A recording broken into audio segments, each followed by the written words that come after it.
Day by day நம்ம சேனலுக்கு புது புது உறவுகள் வர்றது ரொம்ப சந்தோஷமாக இருக்குது. Welcome to all. இன்றைக்கி ஈவினிங் போல் ஸ்நாக்ஸுக்கு கருப்பு சுண்டல் தான் ஊற வச்சு வேக வச்சுருந்தேன். இன்னைக்கு பாப்பா வர்றதுக்குள்ளே வேகமாக எல்லா ஒர்க்கட்டையும் முடிச்சிடணும் அப்படின்னு சொல்லி பண்ணிட்டு இருந்தேன். ஏன்னா குட்டி பாப்பா வேறு ஊர்லேருந்து வர்றாங்களோ, அவங்க வந்துட்டாங்கன்னா இவங்க ஹோம் ஒர்க் எதுவுமே பண்ண மாட்டாங்க. அண்ட் இன்னொரு விஷயம் என்னென்னா, இவங்க என்கிட்ட தான் டியூஷனே வர்றாங்க. என் டியூஷனுக்கு ஃபஸ்ட்டு ஸ்டூடெண்ட் இவங்க தான். கரெக்டாக நான் எல்லா வேலையும் முடிக்க போகையில் வந்துட்டாங்க. கடைசியில் நான் தண்ணி கொதிக்கலன்னு எட்டி பார்த்துட்ருக்கேன். அடுப்பே பற்ற வைக்கலன்றதே அவள் வந்து சொல்லி தான் எனக்கே தெரியும். கரெக்டாக நான் எல்லா வேலையும் முடிக்கும்போது வந்துட்டாங்க. சரி, எடுத்து ஹோம் ஒர்க் எழுதி நான் ஸ்நாக்ஸ் கொண்டு வரேன்னு சொல்லவும் உட்காந்து ஸ்டார்ட் பண்ணியாச்சு.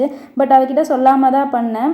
ஏன்னா சொன்னோன்னா அதை ஃபோக்கஸ் பூரா பாப்பா மேலே தான் இருக்குது. ஒழுங்காக எழுதவும் மாட்டா. ரெண்டாவது, சின்ன வயசில் நம்ம ஏதாவது கேட்டோன்னா எப்படி தேடுறேன்னு மழுப்புவோம்ல, அதெல்லாம் இப்போ அவள் பண்ணும்போது பார்க்குறக்கு சிரிப்பாக தான் இருக்குது. பட் ஒரு சில நேரங்களில் வந்து அது நமக்கு டென்ஷன் ஆனாலுமே அதை பார்க்கும்போது நம்மளும் இப்படி தானே எத்தனை தடவை பண்ணியிருப்போம், அவங்களுக்கும் இப்படி தானே டென்ஷனாக இருக்கும் அப்படின்னு சொல்லி சிரிப்பும் வரும், கோபமும் வருது.